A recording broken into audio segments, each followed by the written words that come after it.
I'm Jake Lacey. And I'm Peter Vasquez. And welcome to the Directors Hall of Fame. Today we'll be talking about Spike Jonze. This is our third episode. We've covered Jonathan Glazer, Sofia Coppola, and naturally we're doing Spike Jonze next. It's a good transition point, I think, after Sofia, because the two filmmakers obviously have a lot of history.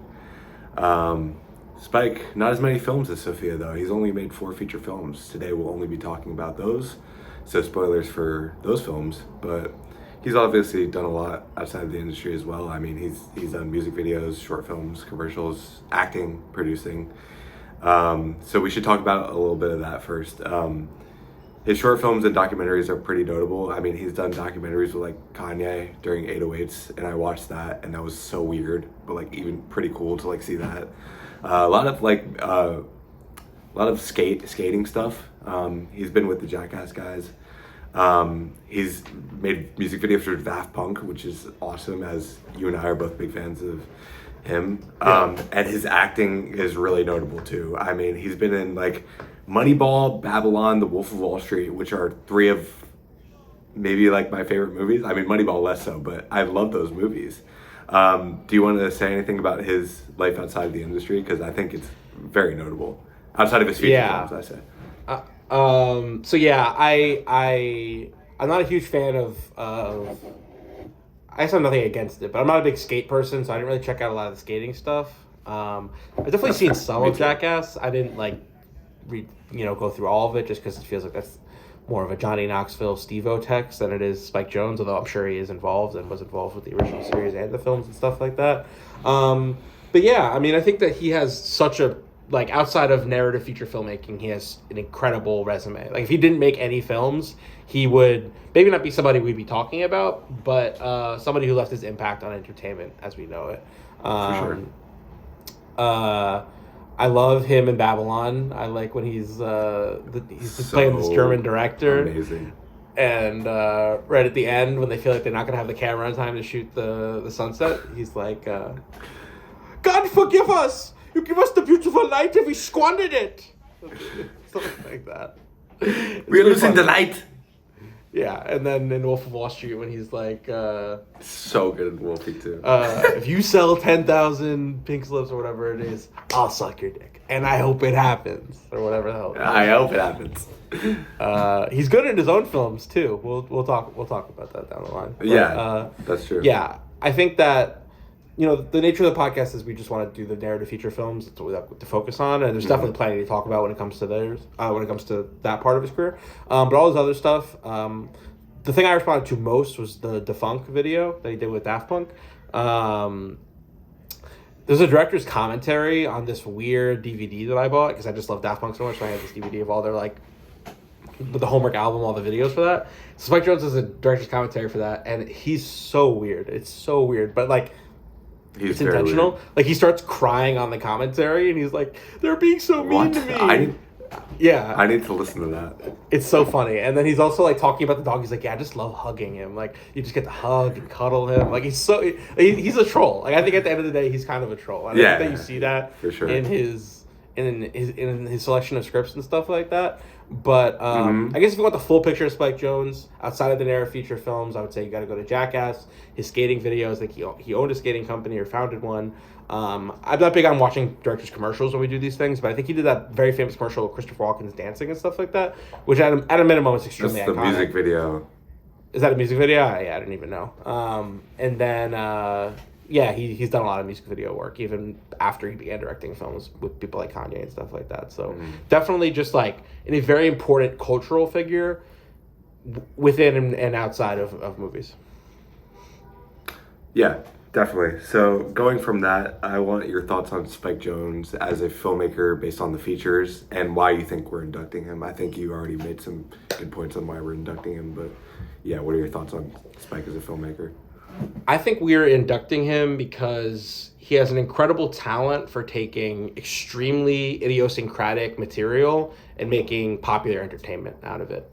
I think that he is maybe the only person who could have taken the early scripts of Charlie Kaufman, which are absolutely incredible, and I'm very excited to do Charlie Kaufman whenever we do one day. But taking being John Malkovich and adaptation, and having a studio trust him to helm that and make a profit on it, and he's one of the only guys who could do that. I think that in the late 90s, I think MTV music video culture was a big thing. I wasn't around for it, but I've heard a lot about it. And I think that he was the leading voice of that movement. And I think that I could very easily see a bunch of movie studio executives looking at him and being like, just go, run free, do what you want to do. And I think that his ability to take those things, and even like his own scripts, like Her is a pretty weird concept for a movie.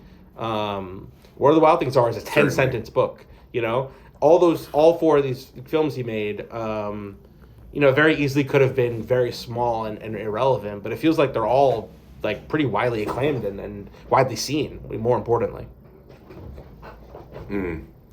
Yeah, I agree. I think we're inducting him because, he's just a director with a very strong vision, and that he makes really unique movies that you don't really see. And he only has 4, which is sad, but each one of his movies stands out because of that. And I love the work of Charlie Kaufman and the fact that he was able to realize those great scripts, which are some of the best scripts I've ever experienced or read. I've read some of adaptation, and that script is just like, you read that, I'm like, it's like, how did this get made into the movie? But he was able to do it, and he pulls it off. So I think he's an incredible director in realizing these scripts, and then realizing his own scripts. I think each one of his films is very impressive on its own levels, like what it's trying to accomplish. And each one of his films is like really interesting to look at and really exciting to talk about. So I'm excited to talk about each and every one of them because I honestly do love all of them. I know you might not, but that's fine. I think you still appreciate. There's one outlier for me, but in all, I love his work, and I think he's a great director. Yeah. Should we get into the features then? Yeah, I'm done.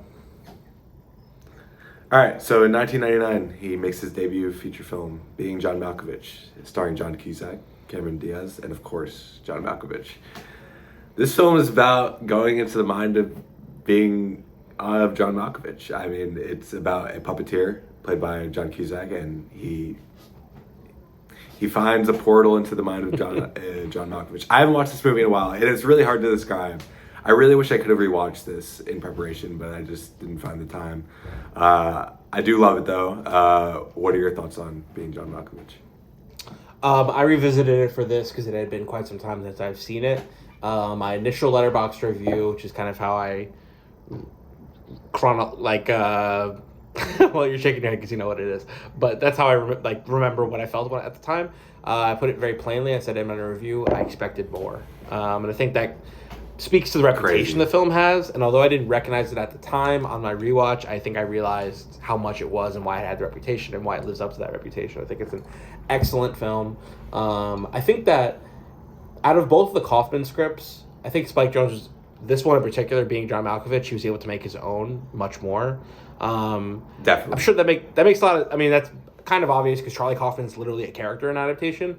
But yeah, Being John Malkovich, it's an excellent movie that is so weird, but doesn't sacrifice character and story and heart. Like, there's so much heart in this movie. I love both the Kathleen Keener and the Cameron Diaz characters so much in this. And you always feel like you know where you're at emotionally, even if like the circumstances are like pretty broad and strange. Yeah, I totally agree. I watched this. This was the second one I watched. And I watched it at home just during the time when I was going through these popular movies. I had seen Eternal Sunshine, and I was just trying to go through all of Charlie Kaufman's work, because once you see a Charlie Kaufman movie or script, at least for me, it was like all I was able to think about, because his movies just make you think, and they're so creative and so inspiring, I think, because it's just like, it's reaching for something so far, and they always land for me. I know some don't for some people, but I've never walked away from a Charlie Kaufman movie and thought like the script was bad. I always think the script is immaculate.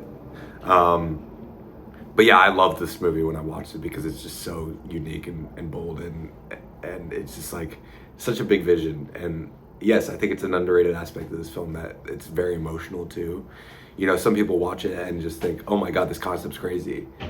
And which is fair. I mean, the concept's very crazy. And I really want to rewatch it because I feel like I'd have, you know, even more to say about the emotionality of it. Because I remember being just so overtaken by the concept, but I do remember being really hit by what the movie was trying to say emotionally too. So yeah, I'm a big fan. And I love all the actors in it too. I mean, I'm a big John Cusack fan. I always love seeing him, and I think he's good in this movie. But you're right that Cameron Diaz and Catherine Keener are the best parts about this film. What do you have anything more to say about the performances in general of this film? Yeah, I think Cameron Diaz casting in particular is really inspired, just because she's obviously such a beautiful woman, and they really do a lot to kind of like make her less striking. You know what I mean? They kind of play down her features to make her like less imposing, like to present less to less how do I describe this? I mean, they just make her less striking. You can miss her in a way that you couldn't miss Cameron Diaz, how she usually is out in the world.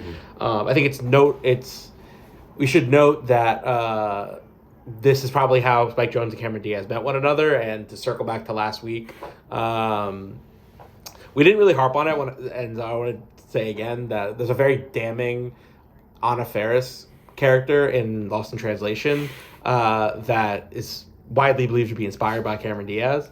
And although it's pretty scathing, and that's kind of a lot of that punk energy that Sophia brings to it, I think ultimately the collaboration between Spike and Cameron Diaz in this movie is fantastic. I don't think she's ever been better in any movie. Like, I can't think of any performance of hers that's as heartwarming as this one is. Catherine Keener is also like really awesome in this movie. I think that you could so easily see a version of this movie where they're cast to the opposite parts. That's a very obvious casting where it's like, okay, let's take Cameron Diaz, the very beautiful woman, and put her as like the object of every character's desire in this movie. And let's make Catherine Keener, who's this like, just maybe less striking person, and kind of like, make her the not ugly, but like less, important, like non-sexual kind of character. And I think that by swapping them two, you get a lot of great work out of both of them. I think Catherine Keener was nominated for this movie, rightfully so. Yeah, those two are really great. John Cusack is also awesome. I think it's really cool that apparently like the way he got this movie was that he asked his agent to send him the weirdest possible script he possibly could. And whatever they do to Cameron Diaz, they kind of do to John Cusack too, because with the hair and stuff like that, he becomes this like not ugly, but kind of like just like pathetic kind of man. And I think that it's really interesting to like think about how like the characterization of John Cusack in Being John Malkovich is not too different from how Charlie Kaufman is characterized in adaptation in terms of like mild-mannered, nature and that kind of things and stuff like that. So the cast totally, and John Malkovich himself, who obviously did not have to do this movie and was very kind to both Charlie Kaufman and Spike Jonze to do it.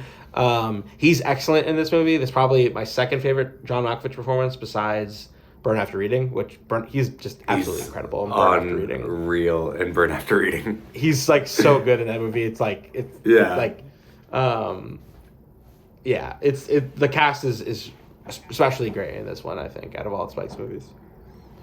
Totally. It's such a miracle that John Malkovich said yes to him. Like you said, he totally didn't have to, and I'm sure you read that like for months he was suggesting other people. He suggested Tom Cruise.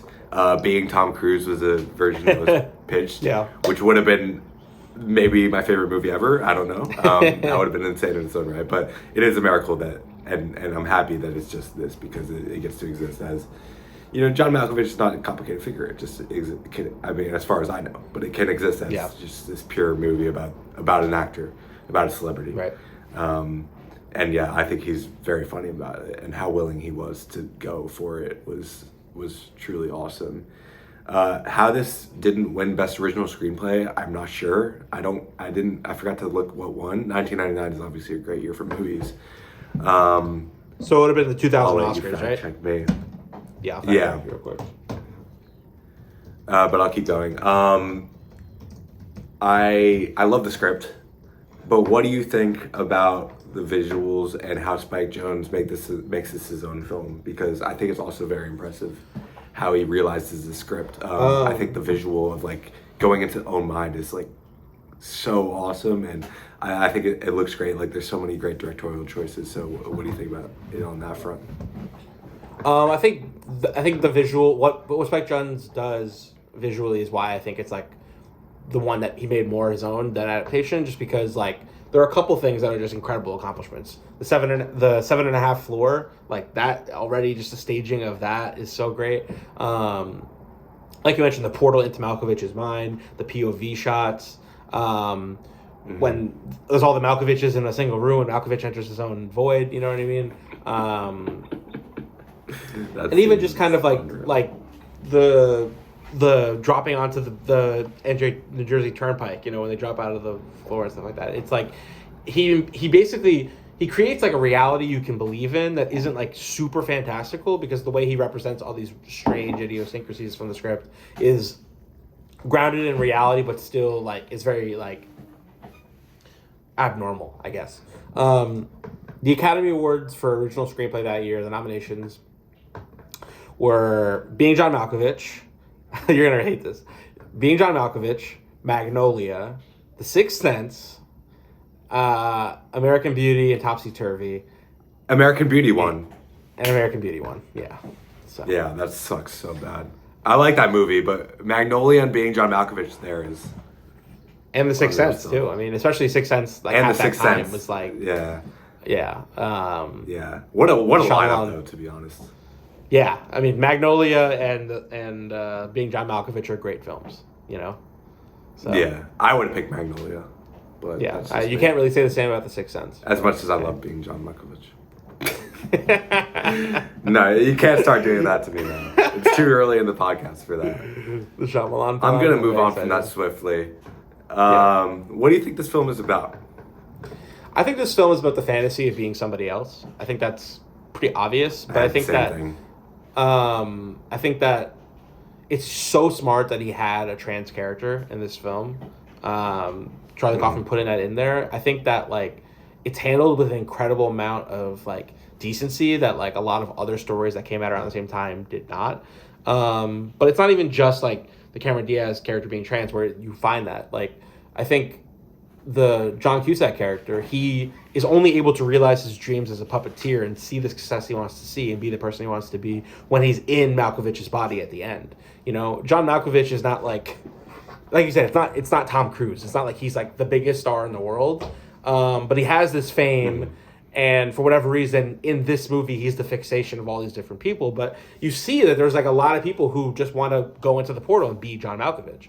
It's interesting and notable that most of the people can't actually control Malkovich's actions when they're in there. It's about seeing through his eyes, which I think definitely speaks to the voyeurism that's part of the script, and that probably is like dealt with the most through the Catherine Keener character, who for whatever reason is like extremely attracted to having sex with Cameron Diaz while Cameron Diaz is in Malkovich's body. But yeah, I'm glad you had the same thing. I think it's pretty obvious what it's about, but I think that the way it's accomplished is so idiosyncratic that it's like it becomes like this like otherworldly, like, whoa, what the hell is this movie kind of thing. Yeah, I think this movie is really ahead of its time for some of the reasons you just mentioned, and for its subject matter. I had wanting to become someone else, and you know, two movies from this past year, 2024, two big ones are The Substance and A Different Man, which I think are about the same thing. You know, especially, you know, doing them in these extreme ways, just like The Substance. So it's cool to see it track back all the way to Being John Malkovich. I mean, I'm sure there's films from before then, maybe that I've seen or I haven't seen, that are also about the same thing. But it's cool to see it done in this extreme way and the evolution of that. By the way, A Different Man. I don't know if we'll ever do Adam Shinberg, but that movie is unreal. I love that movie. Yeah, it was incredible. I was blown away by it and really regretted not seeing it in theaters. Yeah. But yeah, it was awesome seeing it. Oh my God. Yeah. I want to watch it again. Really good one. Yeah. Anything else you want to say about Being John Malkovich? Yeah, I guess like two really quick things. Yeah, like you said it before. I'll reiterate it that like John Charlie Kaufman was asked multiple times to make the movie with different actor. And like John Malkovich himself asked him, and he was like, "No, like I will not do the movie unless you do it," which is so like badass because it's like, you know, he's a screenwriter who's still trying to make a name for himself, and he has this great script that people are interested in, but he stood on that, and he was like, I want it to be John Malkovich, and if it's not John Malkovich, why bother even doing it? For whatever reason, I thought like in my own mind of like, who would I recast? I guess I think it would have been really interesting if it was like, it would at that time it would have been too soon, but like mid 2000s being Philip Seymour Hoffman could have been pretty interesting, just because they offer you that similar like character actor kind of thing. I mean, they're different because Philip Seymour Hoffman I think is a more important actor than John Malkovich, but I was trying to think like that's the only thing I could do. And then he would have done it too. I think he definitely would have done it. I'm not sure if Kaufman would have wanted it as much. Kaufman clearly loved Hoffman. Yeah. I mean, Kaufman loves Philip Seymour Hoffman, considering he's acting in New York. One second. Sorry, excuse me. But yeah, the final thing that's really striking to me is just how much of a feel bad ending this is, for not the audience, but for the John Cusack character. Like he is in such a bad position. Yeah. He's almost like Dale Cooper, 25 years in the Black Lodge, in a bad scenario. I don't think anything is as bad as that, though. To be honest. Nothing is as bad as that, but it's damn near as bad because he has to like live within the consciousness of like an 8-year-old girl for like 80 years, and then maybe live a new life. There is nothing funnier about a character just being put in the absolute worst position. Not funny funny like laughing at the character, but just funny in general. It's funny. Like filmmakers can find like the most extreme place to put a character. Like the Dale Cooper thing, it sucks so bad because he's like the best character, but it's also hilarious just thinking about like all the shit he goes through. It is hilarious. With the first shot of him in The Return, it's like this guy's been literally in that room for 25 fucking years. Like, God, and when he's just like falling through the floor, and then like Lynch is just like shaking the camera, and it's just like, why are you putting this guy through this? Oh my God. Anyway, I love it. Yeah. Yeah, I mean, I agree. It feels very bad for Cusack. All right, we can move on to Adaptation, which came out in 2002, starring Nicolas Cage and Meryl Streep. This movie is about Charlie Kaufman. It's written by Charlie Kaufman, and it's about Charlie Kaufman and his twin brother, Donald Kaufman, played by Nicolas Cage as well, who doesn't exist, but does in this movie. It's about him trying to adapt this book called The Orchid Thief, and him failing to adapt it, and trying to adapt it, and keeps on going on. This was the third one I watched. I watched this pretty soon after being John Malkovich, because once I knew that they had two collaborations and how closely linked being John Malkovich and Adaptation kind of are, I had to watch it right away. And then I rewatched it in film class last year and read the script and liked it even more. But what are your thoughts on Adaptation? So I watched it in a class called Film Adaptation. So that's like a very specific situation to have watched it in. I was instructed to read The Orchid Thief, or like the article that is. That's really? A book, but then there was an article. I've never read it. Part of it. Neither did I. I was assigned it and I didn't read it either. But I think the idea of what the teacher was trying to have me do was like see how absurd this adaptation of this book really was. And the whole class was really about like reading the texts and then watching the films and the relationships between the two. And this is obviously the most absurd version of that, where the screenwriter, instead of writing an adaptation of the book, wrote about his experience trying to adapt it. And I think this movie is 100% defined by Charlie Kaufman's authorship. Like, it actually really overpowers how I feel about this film in a way that, like, I know Spike Jonze directed it, but, like, I cannot think about anyone else besides Charlie Kaufman. And that makes sense, obviously. He's a character in the film. But, like, it's just, I think, honestly, the script for Adaptation might be the most brave or just daring script ever written. Like, it's literally such a big swing. And, you know, credit to Spike Jonze. He was able to usher that into the world. And he was able to make sense of what was probably, like, a very intense screenplay. And it's a wonderful film. I mean, I think Chris Cooper's great. I think Meryl Streep is great. Nicolas Cage is great in the dual roles. But it's really hard for me to think about and, like, understand this as, like, a part of the Spike Jonze project, because it's just so much Charlie Kaufman in here. I totally agree. It kind of it overpowers the film in a really weird way. I think when we talk about Charlie Kaufman, we should maybe just talk about this film, even though Spike did it. I mean, like, we could talk about all this stuff, but like, this film is like so important to him, obviously because of him being in it and the way he portrays himself. And I totally agree that it's such a brave script and one of the best scripts ever. I wanted to ask you straight off the bat, which script do you prefer, adaptation or Being John Malkovich? Because I literally can't pick. I think adaptation in terms of like script, just because like it makes for a really good movie, but it's also just like such a what the fuck. Like watching this movie the first time, you're just like, holy shit, like can you do this? Like he's breaking so many rules that I think that it's just incredibly inspiring.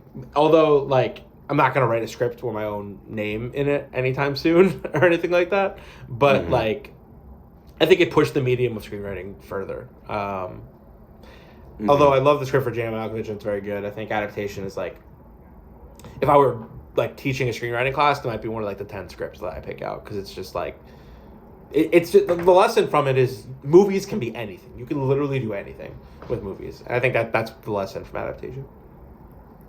Yeah, and that's just so inspiring. I mean, you know, like, you look at something like adaptation and then Being John Malkovich and all of his scripts, and you're just like, how did this guy write this? And that was like, okay. Like, how is someone like, yeah, we can make that into a movie. Fine. Like, you look at adaptation and you can view it as a script that's like, oh, this would be amazing, but no one will ever make that.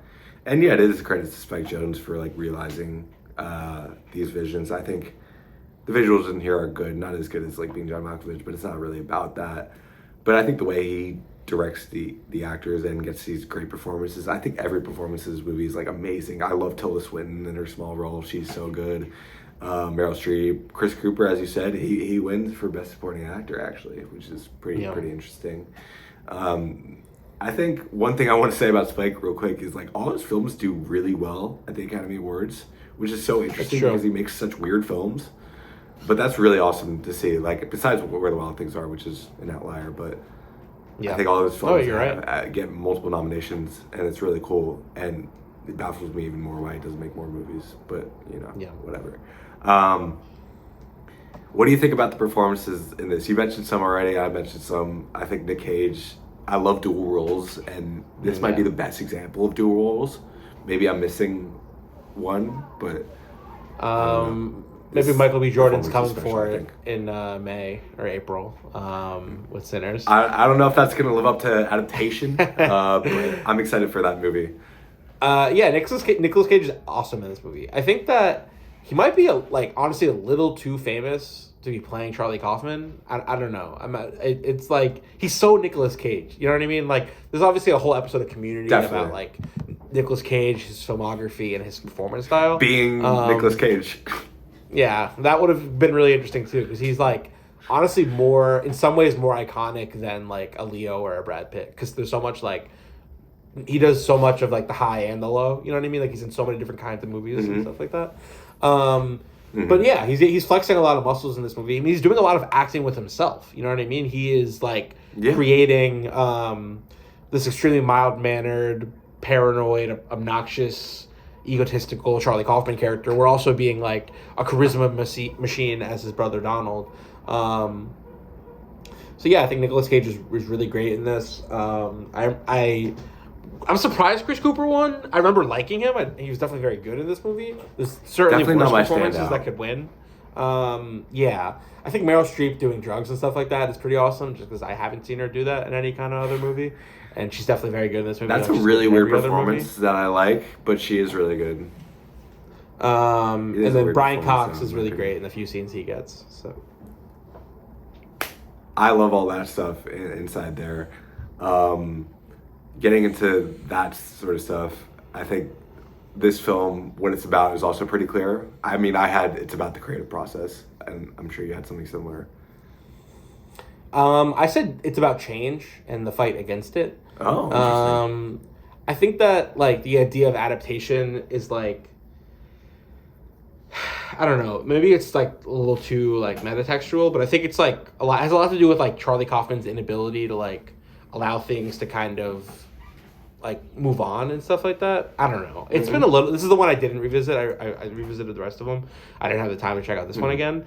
But I think that like adapting to circumstances and stuff like that feels like a part of this, even if it's like not like the number one thing, I guess. But the creative process, I mean, that's actually probably closer to what it's really about. Yeah, no, but I think it's also very much about change, especially because the movie is constantly changing. I mean, the genres. I mean, the whole third act is like this like action comedy based off Donald Kaufman's. Like that script comes to life, which is actually where the movie kind of dips for me, which is interesting because they comment on that in the film, like, oh, those films are bad, and then it becomes that film. So that it's really interesting, but it's also why it's not my absolute favorite of his works, Right. which is kind of interesting. But I do love it. Is there anything else you want to say about it? I think it's really, really cool that at the Oscars, Donald Kaufman was like his name was read out loud. That's so awesome. Yeah. It's pretty badass. It's Charlie Kaufman's like doing like he's yeah, it's just fire that he did that, I guess. Everyone bought into that bit. Everyone was Yeah. like, yes, like that's so cool. Like I don't know what would happen if that sort of thing happened today with how like reactionary everything is, and this whole Academy Awards season is like Yeah. It's very strange. atrocious in terms of problems but this is like a cool version of what the Academy Awards should be. Yeah, it's like safe danger. You know what I mean? Like he's breaking rules and stuff like that, but it's not like no one's getting hurt. You know what I mean? It's like controlled chaos, I guess. Yeah. I do love it. We'll move on to Where the Wild Things Are. Comes out in 2009, starring Max Records and the late great James Gandolfini, amongst many others. It's about a young kid named Max who runs away from his house and goes to a mystical and magical land where he encounters the wild things, and it's about that. It's based on the, like you said, the picture book. As soon as I started this movie, I saw your 3-star rating beforehand, I immediately was like, yep, Peter doesn't like this. I totally get it. Because it's not your vibe. I mean, you can talk about your feelings about it.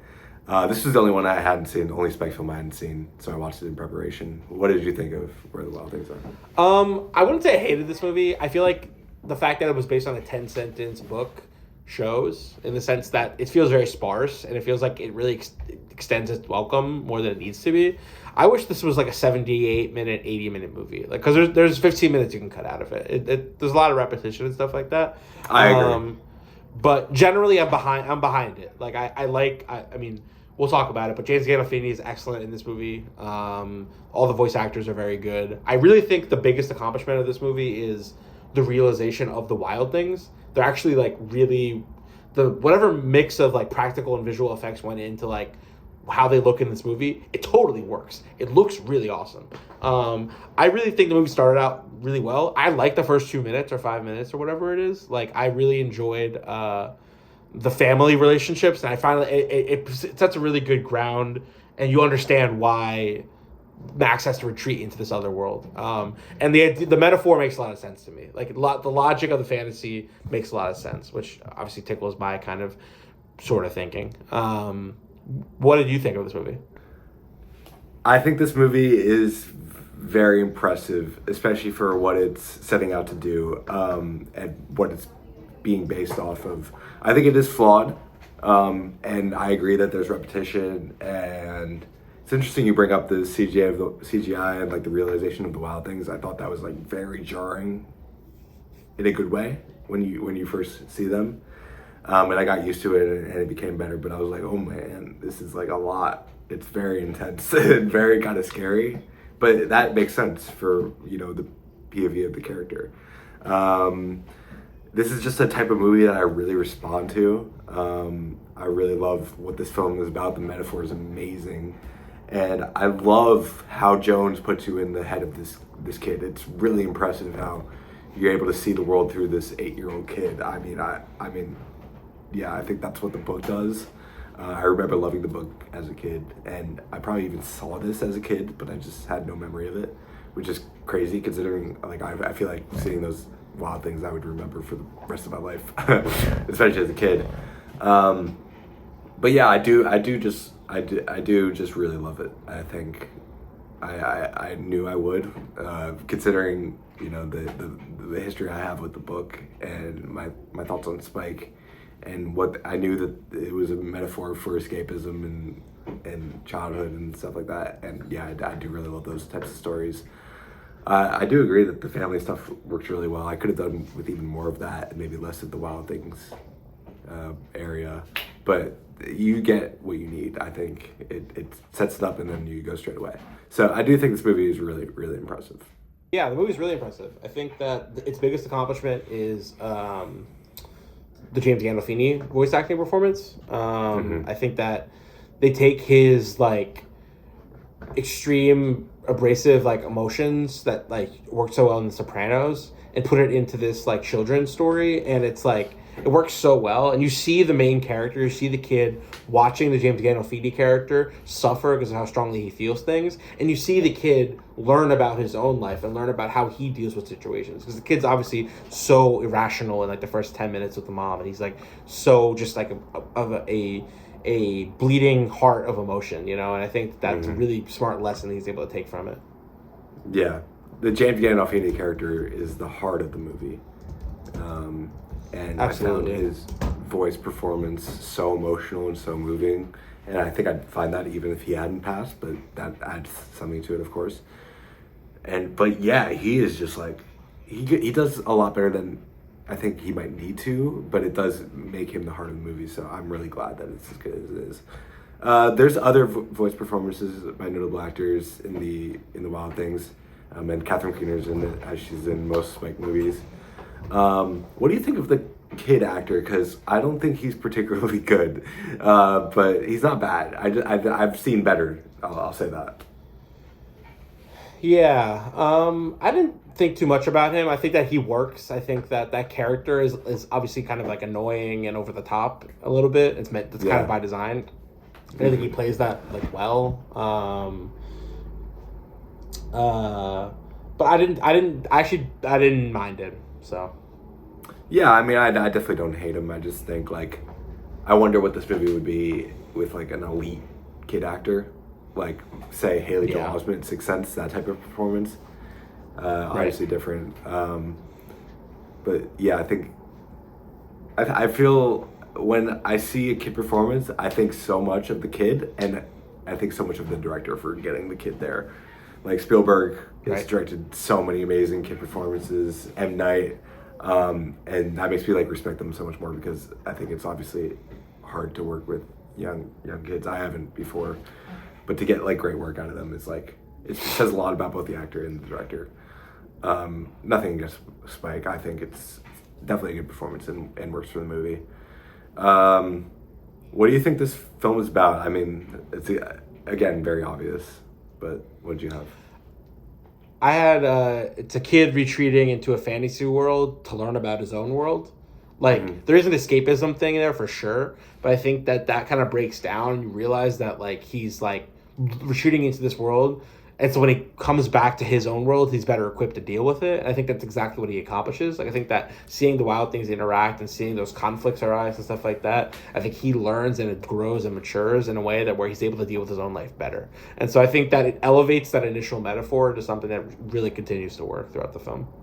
Yeah, I had escapism.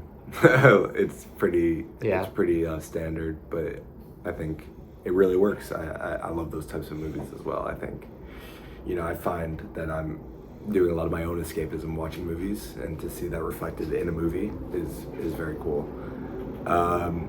One thing I want to note is the soundtrack to this movie is amazing and something I really respond to. I think it does a lot of the heavy lifting and the emotions alongside James Gandolfini's performance. But what did you think of the music and score to this film? I didn't find it to be too notable. I definitely didn't think it was bad. Like, it worked and kept me into the world of the movie. I feel like there could have been an opportunity for like more iconic needle drops. Maybe, I don't know why. That's just what I'm thinking about right now. But I feel like something like that could have helped. Just because it's that kind of about nostalgia and stuff like that. Maybe, yeah. To be honest, I'm not the biggest fan of this movie. Like, I think it was like fine, a little too long. So I guess I'm looking for something else that kind of wasn't there. But yeah. Yeah, that's fair. I think the movie as a whole is a great accomplishment. Maybe not in a great movie, but you know, it strikes a lot of chords for me and a lot of other people, and I totally see why. So yeah, I'm a big fan, but definitely not my favorite of his work, and definitely not my favorite ones of these types of movies either. So it's kind of a weird one, but I do love it. Anything else you want to say about it? No. All right, we'll move on to his last feature film. Very sad. This came out over a decade ago. Is that right? Yeah. No, 10 years ago. Yep. Yeah, decade. Over 10, yeah. Her, 2013, starring Joaquin Phoenix and Scarlett Johansson. It's about Theodore, a letter writer in the future, and he's going through a breakup, and he strikes a relationship with an OS, an operating system, an AI, voiced by Scarlett Johansson. Really poignant film in the era of AI. Speaking of Academy Awards, yep. The Brutalist, that type of stuff. But this is a different take on it. This was the first Spike film I saw. It's probably the same for you. Very big one amongst the film crowd and film community. So I watched it pretty straight away as I was like trying to watch the canon, quote unquote. What do you think of her? So I revisited this movie. I'd seen it over like 5 years ago because this was on Netflix. Yeah. This was on Netflix in the fall, where I was like watching a movie as much as I could, which is maybe like once a week or whatever it was, like on a weekend. I think I watched it like on a Sunday morning before I had to do all my homework or something like that. And yeah, for whatever reason, this movie occupies a huge amount of space on like film Instagram, film Twitter. It feels like all those like One Perfect Shot accounts always take some sort of screenshot from this movie. Rightfully so in terms of at least the cinematography, because Hoyte van Hoytema is doing some really great work in this movie. My guy is cooking. Yeah, it's really good. The cinematography in this movie is excellent. I think the movie itself is very good. I think it's notable that it's his first solo original screenwriting credit. He obviously worked with Charlie Kaufman scripts, his first two movies, and Where the Wild Things Are is obviously based on a book, as we mentioned. So this is his first movie, and the first movie where he has complete authorship over it. And I think it's effective in a lot of ways. I think that its initial conceit is really interesting. I remember as a kid seeing commercials from this movie and thinking, what the hell? This is the most absurd idea for a movie that I've ever heard of. Like, what do you mean a guy who falls in love with this phone? That makes absolutely no sense. And it's still kind of a crazy concept, although it feels a little less crazy now that we're in the age of AI and stuff like that, and we recognize that it's having a bigger influence on our lives. But this film is mostly notable for me as the way in which it's a response to Lost in Translation. The Rooney Mara character being the Sofia Coppola insert, and the way in which he's dealing with his divorce from Sofia Coppola in this movie is really interesting to me. And I think that it's a really good movie, although I don't think it's as canonized as maybe other people think. I don't know. Yeah, off the bat, I wanted to ask you, is this one of the most overrated films of the past whatever years? I really love it, and for what it sets out to accomplish, like Where the Wild Things Are, it knocks it out of the park. Like, it's a very effective film, great screenplay, like amazing screenplay, and the cinematography is my favorite part about it. And the performance is great, the music is great. We'll get into all of that.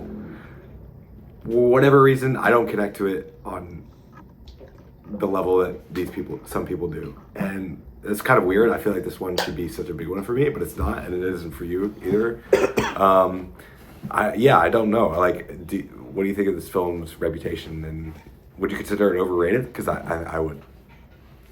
I think it is overrated because I think that there's a lot of films that like have come out that don't have as much of a reputation with people. I think this is a film that almost every person who likes movies has seen, and there are a lot of other movies that I think maybe are more worthy of that position. I think it mostly suffers from the fact that Spike Jonze's revelations about connection and love are not as poignant as somebody like Richard Linklater in the Before Sunrise movies or the Before trilogy.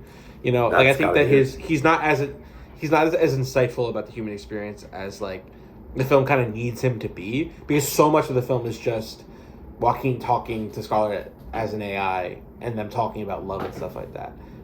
Like it works and it's cool, but part of it's kind of like soft boy cinema, and this is like this guy who's like so misunderstood or like wants to be understood, and like that's kind of like not the most exciting of things to watch, especially when it's not kind of backed up by like the raw emotion and stuff like that. I think it's really interesting how he reflects on his relationship with Sophia and kind of admits wrongdoing and admits kind of not being as emotionally vulnerable as he needed to be and stuff like that. But the actual connection with the AI, like, it's interesting that he was pretty early on the AI stuff, and I think that he maybe made the AI film, besides, I don't know, I haven't seen Spielberg's Artificial Intelligence. 2001. So maybe I can't speak to that one. Well, 2001 is, that's obviously a bigger AI film, so I'm wrong. But this one seems to be the one that people talk about a lot right now, just because I think Scarlett Johansson was actually asked to voice an AI, or provide her voice for an AI. Wow. And in a non-film class, I went to Fordham and I was in the honors college there, and in one of those classes, like the final class of my senior year, we talked about this film because we were talking about AI and our relationship to it, and I don't know, the script's like good, but I think it's like you really need like a somebody who with incredible amount of wisdom and insight if you want to make this film, because these AIs are so smart, and so much of the film hinges on your ability to relate to and listen to and understand and pose the same questions as these characters. And I think that if the film suffers, it's because of that, although it does still make for a very watchable movie because of the luscious production design and lighting, and also just Spike Jonze's talent behind the camera. So. Yeah, I totally agree that the script isn't as wise as maybe it thinks it is, or maybe as it should be. Yeah. I actually respond to the comedy and the humor of the situations a lot more. I think the first half is like pretty perfect in my opinion, and then when it gets into the more romantic stuff, I kind of loses me, which is it's weird. I respond to those movies a lot, but like the sexy kitten voice call is hilarious. I was dying laughing watching it yesterday. I couldn't believe how good that scene is. And the alien child voiced by him, just cursing at him in this like weird video games. All the video games in this movie, like the Supermom one, so great. I love all that stuff, and I love how he realizes this world. But yeah, it just kind of doesn't get all the way there for me in the emotionality, which is weird because that's what this movie is. I do think it's cool that he has a film in the canon, like he has a film that's like widely recognized. Do I wish it was like Being John Malkovich, which is also a huge film. I mean, that's on the Criterion collection. I do, but it's worthy, and it's worthy of being there. What do you think of the script and how it handles the comedy and the emotion? We kind of already touched on it, but what do you think of like more of the humor aspect of this film? Because I really respond to that stuff.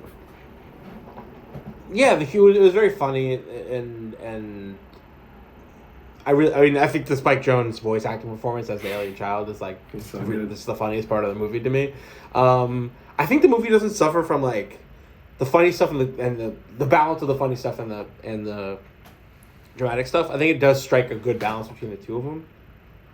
I guess it's more about like the emotional stuff, like needing more of resonance than it needs to be like less comedy, so make room for more emotional stuff. I think that the humor has its place and it's good.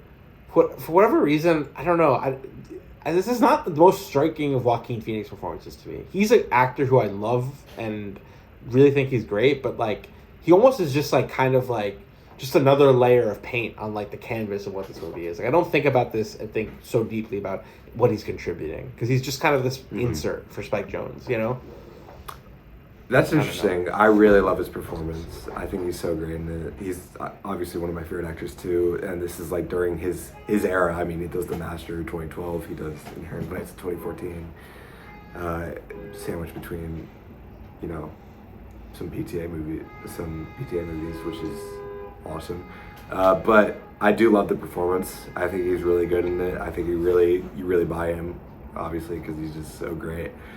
And you really feel his pain and misery, and I think he's really good in the quiet moments. I do agree that's not like my absolute favorite of his performances, but I do love it, and everyone else is really good too. ScarJo in the voice role is maybe the best performance in the movie. I don't know, I but agree. Chris Pratt is also weird here and funny. And Amy Adams is good too. I think all the performances are really great for what they are. What do you think of some of the other performances besides Joaquin? Well, I think the fact that Scarlett Johansson is even in this movie is like Spike Jonze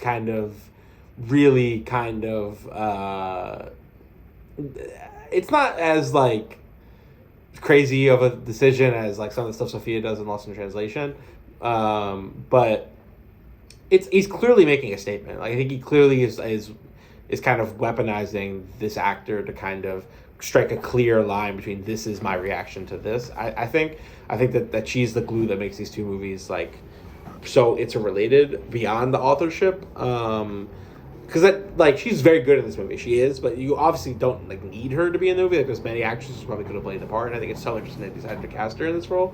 I think Rooney Mara is really good and like really encapsulates what like you imagine Sophia is kind of like in Spike Jonze's interpretation of events. I think that she has a line where she says something like, I was never going to be your poppy, all things are always good kind of LA girlfriend or something like that.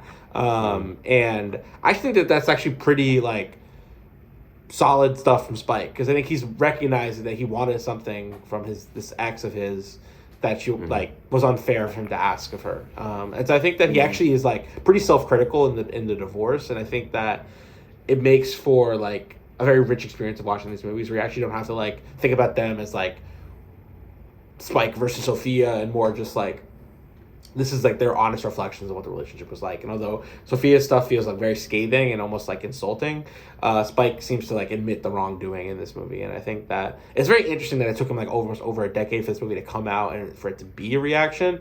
And also just because like honestly, like if you're not a film nerd and you don't know these two people personally, you're never gonna make the connection. You know what I mean? Like honestly, I don't think I even knew after I watched Lost in Translation, because I watched both Lost in Translation and Her pretty early in my movie-going career. I don't know if I recognized any relationship between the two of them until I read in an Instagram caption that they were married and that they were like, you know, I don't know, they were writing. This is the closest thing to like directors, like a diss track between directors. But it's obviously much more nuanced than that, and it's not really like that. And it's honestly just two people trying to work through their feelings. Yeah, so. Yeah, no, I love how honest both films are, and yeah, I find this one really emotionally mature, which is you know very impressive, and he's really putting himself out there. We already mentioned that it was shot by Hoyte Ben Hotewa.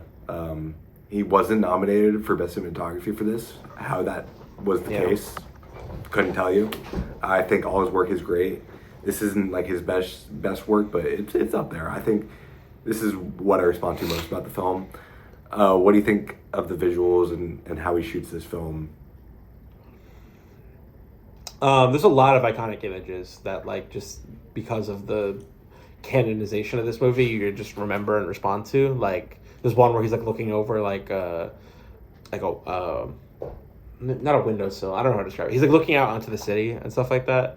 The movie's just so bright and beautiful, and it's like, it's the framing of each shot doesn't feel as like painterly as like a Wes Anderson thing, but the colors are as rich and like just kind of like beautiful and like pink and reds and stuff like that. It's like really like it's up there with like Wes Anderson in terms of like just some of the most beautiful imagery you've seen in a film. Cutesy specifically, I guess, is like a mode kind of and stuff like that. And I think that it's a very like I think the cinematography works as like a very optimistic reading of what the future could look like for us, which is notable just because it feels like AI is a lot less likely to create a world like the one seen in Her and more likely to create something like the world in Terminator, from where I stand. Yeah, I agree. But it's extremely striking, and I think that I think Spike was definitely kind of ahead of the curve a little bit, isolating Hoyta as somebody to be working with so early on in his career. Totally. I mean, this is really early on, and he doesn't work with Nolan until Dunkirk. No, Interstellar. He gets in Interstellar.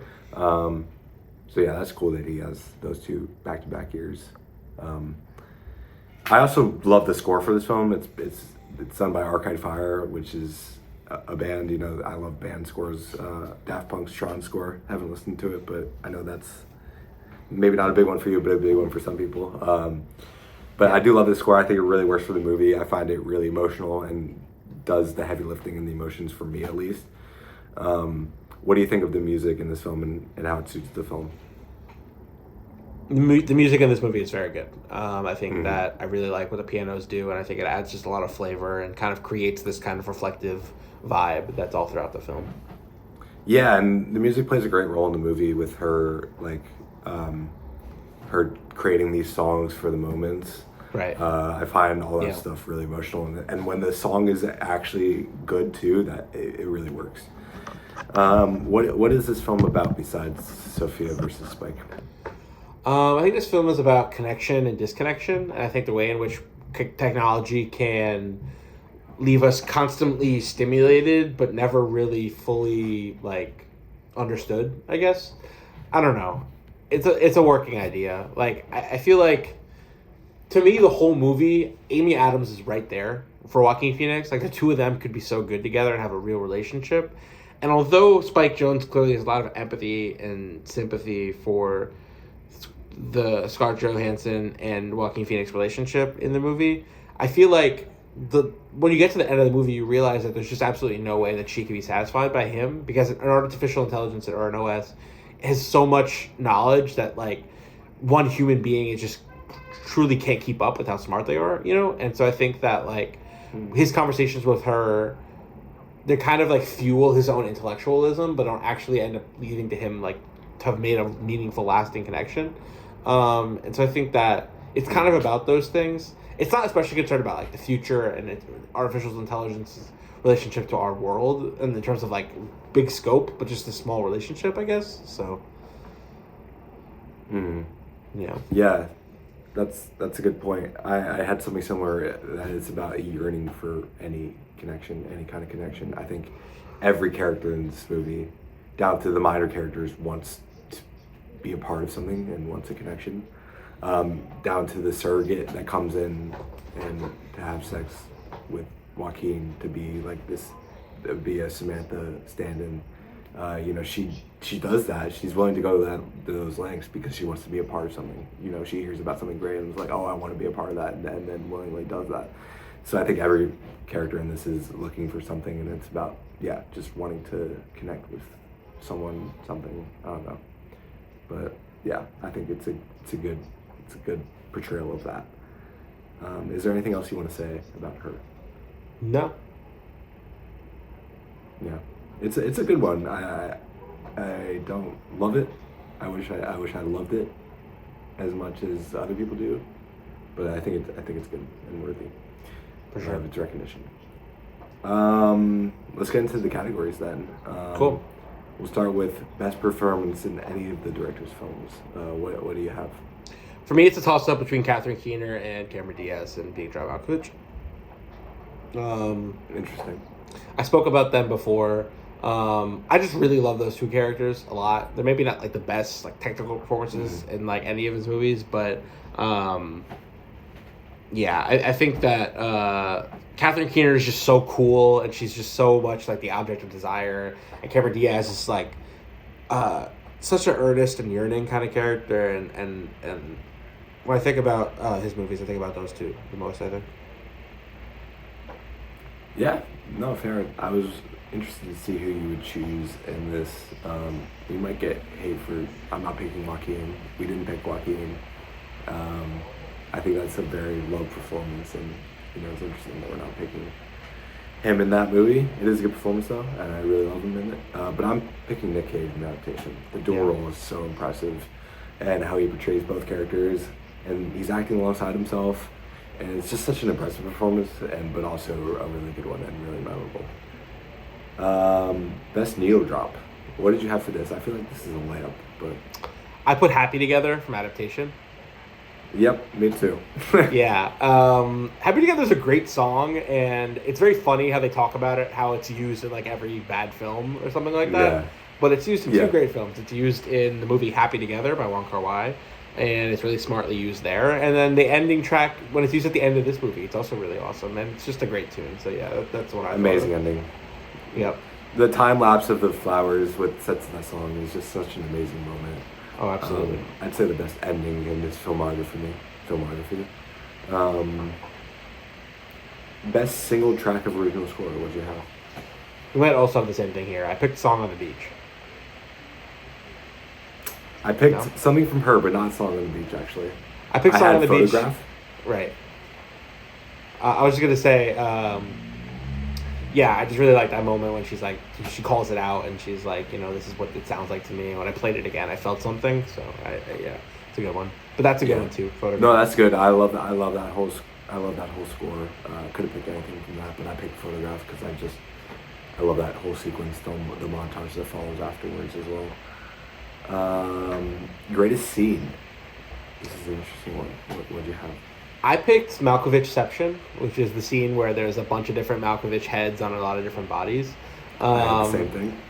Oh, interesting. Yeah, we ended up picking the same ones here. But yeah, it's just such a gonzo sequence, and I think it's so cool how the idea of Malkovich entering his own brain, what that would be like.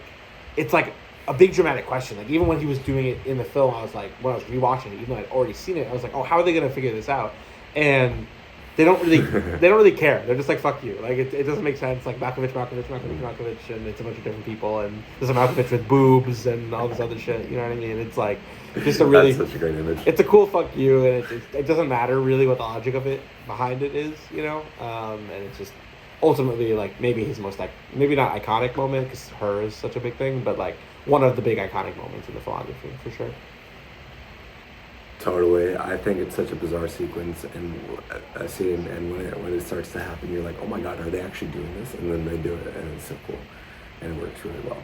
Yeah. What did you have for greatest sequence? I put Cameron Diaz and Catherine Keener entering Malkovich at the same time.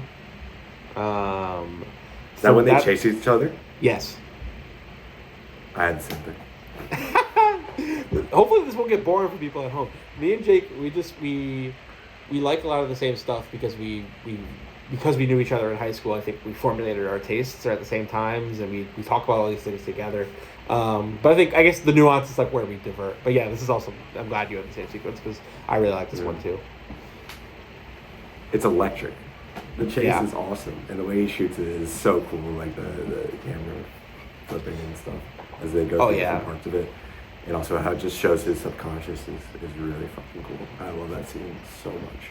It's so funny when it's like young Johnny Malcopy or whatever they call it. Like whenever they make fun of him like peeing his pants and stuff like that. Yeah. All the stuff that they have about John Malkovich's life in this movie is so interesting. Because it really could be about anybody. They don't make any hard decisions about what his life is like other than that he's friends with Charlie Sheen. Which is also really funny because I doubt that they are friends in real life. Because those are feels like there's two different worlds that they exist in. Yeah. And so the idea of him being bullied on a bus, I'm sure that never really happened to him, but that's so iconic. It feels like it's a memory we all have, even if it didn't happen to all of us. So yeah, I'm glad. Yeah. Yeah. I didn't rewatch this movie, but I rewatched this scene and the scene we talked about before, and the first time they go through the portal, and all three of those scenes are just amazing. And yeah, it's crazy that the greatest scene and greatest sequence both come from this movie. I wonder what we'll consider his best film. I wonder if we'll have the same thing for best line too. Hopefully not, but we might. Well, I'm gonna say mine. I'm gonna perform mine right now. This is from Robert McKee in adaptation, played by Brian Cox. First of all, you write a screenplay without any conflict or crisis. You'll bore your audience to tears. Secondly, nothing happens in the world. Are you out of your fucking mind? People are murdered every day. There's genocide, war, corruption. Every fucking day, somewhere in the world, somebody sacrifices his life to save somebody else. Every fucking day, someone somewhere takes a conscious decision to destroy someone else. People find love. People lose it. For Christ's sake, a child watches his mother beaten to death on the steps of a church. Someone goes hungry. Somebody else betrays his best friend for a woman. If you can't find that stuff in life, then you, my friend, don't know crap about life. And why the fuck are you wasting my 2 precious hours with your movie? I don't have any use for it. I don't have any bloody use for it. 10 out of 10. That Thank was you. amazing work from you, and a great line. This is an interesting one because he works with Charlie Kaufman twice, who's one of the best screenwriters ever. So you can pick anything. I didn't have the same, but that might be the winner. I had something from Being John Malkovich. Again, this movie keeps coming up because it's so good. But it's Craig in John. He says, "There is truth and there are lies, and art always tells the truth, even when it's lying." That is such an interesting line. That is a really interesting line. For so many reasons. But yeah, whenever I read that line, I just get thinking about, my own art and how that's lying, and my favorite art and how that could be lying. It's just really interesting stuff and great perspective from Kaufman. I wonder if every time we do this category, Best individual shot. Sorry, what did you say? Sorry? I was going to say, I wonder if every time but what were you going to say? I wonder if every time we do this category, I'm going to pick a long monologue performed by a man where he ends up screaming. You should. I think that would be really good for this podcast. You just got to bring up the ringer, the CR of this podcast. Yeah. Where you just do bits and do long monologues. But yeah, Brian Cox screaming, "Are you out of your fucking mind?" is great. And just reminds me of Logan Roy. It feels like this monologue is why he was cast as Logan Roy. You know what I mean? It's such a striking moment in the film. And it's something I think about. Yeah. Like, it's not entirely correct because there are many films where nothing happens that are great or whatever. But when I'm watching a film and I find that I'm bored and it's kind of like a film without a plot, I think to myself, first of all, you write a screenplay without any conflict or crisis, you'll bore your audience to tears. Today I was bored to tears. I won't say what movie I watched because we'll get to it, I guess, at some point. But I was bored to tears because there was no conflict or crisis in the movie I watched today. So, but yeah, it's a great moment and there's lots of learn from it as a screenwriter. So. No, that's fair. I really love vibes movies. I don't really need my movie to have conflict or crisis at some points, but they can be boring when the vibes aren't particularly good, or some movies might demand conflict or crisis and don't have it. But that is an interesting line because you think about all these films and how they might not have conflict or crisis, or maybe some films should have better conflict or crisis. It's interesting. What do you have for best individual shot? So actually, my answer is kind of a cop-out, but I said any shot with 2 Nick Cages from Adaptation. I didn't rewatch the film, but I just remember there was a lot of moments where they would cross paths with one another, the 2 Cages, and I understand split screen and use it in my own films, but when it's not a perfect line down the middle and there's the space, they're dominating same spaces and there's multiple actors, the same actors portraying 2 characters that are occupying the same space in that sense, especially when it's in a movie that's not as CGI heavy as maybe some sort of Marvel movie is or something like that, but this is a smaller budget kind of movie that also was shot over 20 years ago. It's very striking to me, and that's for me, Adaptation is such a mindfuck of a movie, but then when you also think about the fact that Nick Cage is acting with himself and they have to composite 2 different takes where he's in it, that's when it becomes an incredible technical achievement along with all of its ideological achievements in the screenplay.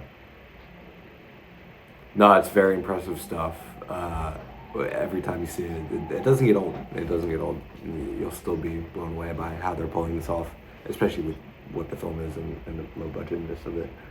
I didn't have that. I had Theodore looking over the balcony with the night sky, with the city skyline behind him. Very iconic shot. You actually mentioned it before. But I just love that shot. And I could have picked so many shots from her. Him leaning on the train going to the beach, I think. Yeah. Him on the beach. There's so many great shots. The opening shot. Yeah. I think. The opening shot, yes. So great stuff. Who is their greatest collaborator? Surely we have the same answer. I'm sure. Yeah, I think it's Charlie Kaufman. I don't know how you feel, but yeah, these guys are electric, and I think they bring the best out of each other. You have to imagine Spike Jonze directed Eternal Sunshine of the Spotless Mind, what that would have been like. Ultimately, that movie is amazing, and I think it's Charlie Kaufman's finest. I think it's his finest work. By a million. Yeah. So, but I do think that because Spike Jonze is the person who's directed his scripts the most outside of himself, I think that it's interesting to see Charlie Kaufman's solo work, and although it works in some respects, I think that Spike Jonze was able to kind of make sense of it in a way that maybe he struggles with on his own in a way. So yeah, I think they definitely bring out the best in each other. Yep, I had Charlie Kaufman. Pretty obvious. Could be Catherine Keener, maybe if Charlie Kaufman didn't exist. I mean, Right. He's really good in all of his works, but it's Charlie Kaufman. Yep. We should have mentioned this when we were talking about his early works, but would you consider Being John Malkovich to be the film that got him in the door? Because I wonder if like the music videos and stuff beforehand would actually be that. But I feel like Being John Malkovich is, I mean, that movie did really well with the Academy Awards and really beloved movie straight away. So, yeah, I think you could go either one. I think that I probably lean towards his music video stuff because I think you understood his voice as an artist. Yeah, and I think you could trust him with a movie before that, and that's how you get as many famous actors as there are in his first movie and stuff like that. But Being John Malkovich is when you go from being like the weird indie, I make short films and commercials guy, to a serious film director who's like important to cinema at large. So it could be either one, I would say. Yeah, I had Being John Malkovich just because that's the one that like it kind of solidifies that he can do this. But yeah, it's probably more so the music videos as well. Director's trademark. What do you have for this?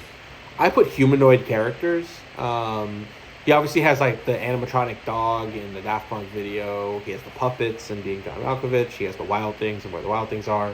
He has the AIs in Her. He has the video game aliens in Her. I think he likes putting human struggles onto these kind of like animated or practically like made characters of like humanoid things, but obviously not like full human characters. And that's obviously imbued with a lot of humanity by human actors and stuff like that, and the voice acting work that's done in those situations. But I think he likes kind of these characters who are more like have a stronger kind of like you know what they say about animation, where it's like if they have a really good profile, if you can recognize the character without with like just their profile, it's kind of like something like that. I don't know. I think you know what I mean. But yeah, humanoid characters. Yeah, I had something similar. I just had surreal and imaginative stories. Right. You know, he always picks these stories that are very out there and extreme and that are going to unique places, which is a great trademark, I think. You know, for sure. That makes me want to see everything he's done. That's why it makes me sad that he's only got 4, because if you can do that and pull it off so well, there should be more of that, and less of the slop. Yeah. Best 3 movie stretch, interesting one because these are only 4 films. I'm sure we had the same one. Yeah, I did Being John Malkovich adaptation of Where the Wild Things Are, just because I preferred Being John Malkovich over Her. Wait, what? I picked the Being John Malkovich adaptation of Where the Wild Things Are. Really? You picked adaptation Where the Wild Things right. Are and Her? Yes. I picked Being John Malkovich adaptation and then Where the Wild Things Are. That's what Even though I prefer... Oh, true. Yeah. I thought you said Her. No. Maybe I misspoke, but I meant that one. Oh, okay. Then yeah, we had the same thing. Right, yeah. Just because I prefer Being John Malkovich over the movie Her, is what I meant to say, I guess. Right. Being John Malkovich adaptation is a great back-to-back, so that's why it's there. Yep. Yeah. Sorry, miscommunication. No, you're good. All right, we're good. What do you have for magnum opus? So I struggle with this one a little bit because I think adaptation is the best movie he directed, but because there's so little, I understand the movie is much more of a Charlie Kaufman text, I put Being John Malkovich as his magnum opus. I could see an argument for Her because that's where he wrote the screenplay and stuff like that. But I did Being John Malkovich just because it feels like the best expression of what he does, and its most poignant and powerful, expression, I guess. Yeah, for a lot of people, it's Her. And I was rewatching it, and I was like, maybe this is it, even though it's not my favorite. But in the end, it's Being John Malkovich just because, we'll get into the rankings in a second. That is his best work, and he's able to really realize that script, which is such an impressive feat. Shall we rank the films? Sure, yeah. So I had Where the Wild Things Are at 4. I think it's his weakest film, but there's still a lot to take from it. Definitely worth a watch. I'm glad I watched it. I had Her at number 3. It's a very good movie. It could be, like, for some directors, maybe their best movie even. But I just prefer the Kaufman stuff, and so I have Being John Malkovich at 2. It's weird that I put it as magnum opus at 2, but I did just because I really like the film, but I think adaptation is just a bit better, and I have it at 1. Even though, like I said, you know what I feel about this, but the difference between it being where Charlie Kaufman starts and where Spike Jonze ends feels like there's more Spike Jonze than Being John Malkovich, and adaptation is just such a Charlie Kaufman thing. So. Okay, yeah, similar rankings. I'm actually surprised you put adaptation at 1, but I get it. Last I had Where the Wild Things Are. Good movie, but yeah, definitely compared to his rest of his work, not the best. Her at 3.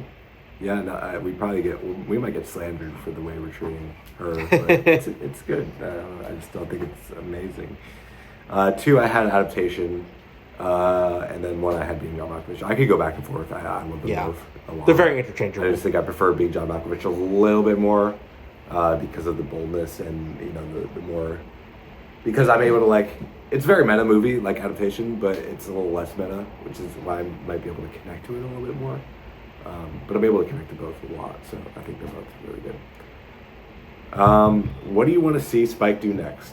My answer is very simple for this. I said a Charlie Kaufman script. Fair play. I just had make another movie. I want you to make another movie. But Charlie Kaufman script, definitely. Yeah, I would love to see them re-team with one another. From whatever the press stuff I've read from Charlie Kaufman, it seems like he's having some difficulty getting his movies made. His work has gotten so abstract and he's so in his own world that maybe that's not something Charlie Kaufman's as interested in. Maybe Spike Jonze isn't interested in that because he's his own writer now too. But I really feel like they're both at their best when they're working with one another, and so I think maybe a third and final film that can kind of be the end of the trilogy of the movies they make together would be really interesting to see. But like you said, any movie. I mean, it's been so long. I know he did the Beastie Boys documentary, which I think you watched. I don't know if you want to speak to that at all. I didn't see it. I've seen it. It's fine. Yeah, I'm sure it's fine. I just want to see him make a narrative film, and I don't know if he has anything that works. I haven't heard of anything, so. Me neither. It's been plus 10 years since Her. I mean, come on. Yeah. Jonathan Glazer only has 4 films, but he's made some work recently, so I feel okay. And him not making more stuff. I want more films from him, of course. But Spike Jonze is the one that kind of hurts, especially because his work is so good. I really love him as a filmmaker. Yep. Anything else you want to say on Spike? I think that's it for the categories. No. I think we said. I think I said everything I wanted to say. But yeah, I really like his films. I'm glad I saw them all. Yeah. Really good director. Yeah. Yeah, no, he's definitely interesting, and how he relates to Sophia is fun, considering their history. So I'm glad we did him right after. Shall we say who we're doing next? Yeah, go for it. We're doing Adam McKay. I think we landed on that. Yep. I think he's a director that kind of we both kind of maybe grew up with. I did at least without knowing him. Just knowing the films, I'd seen a lot of his films. I've seen everything but one before we doing this, so I have one to watch. But I'm excited to talk about his films because I actually have a connection to a lot of them, even if he's not nowhere near my favorite director. Yeah, he made one of my favorite movies of all time, and he's definitely. I think there's a Same lot here, but it's a different one. there's a lot to say about him, and I think that it'll be maybe a breath of fresh air from like these really respected art house directors to do somebody who really gets down and dirty in the comedy world. So, be interesting. Yeah, I mean, yeah, I'm excited to talk about his journey from comedy into, trying to be more like, the people we've been talking about, and how that might actually hurt my feelings on him. But we'll get into it. For sure. All right. All right.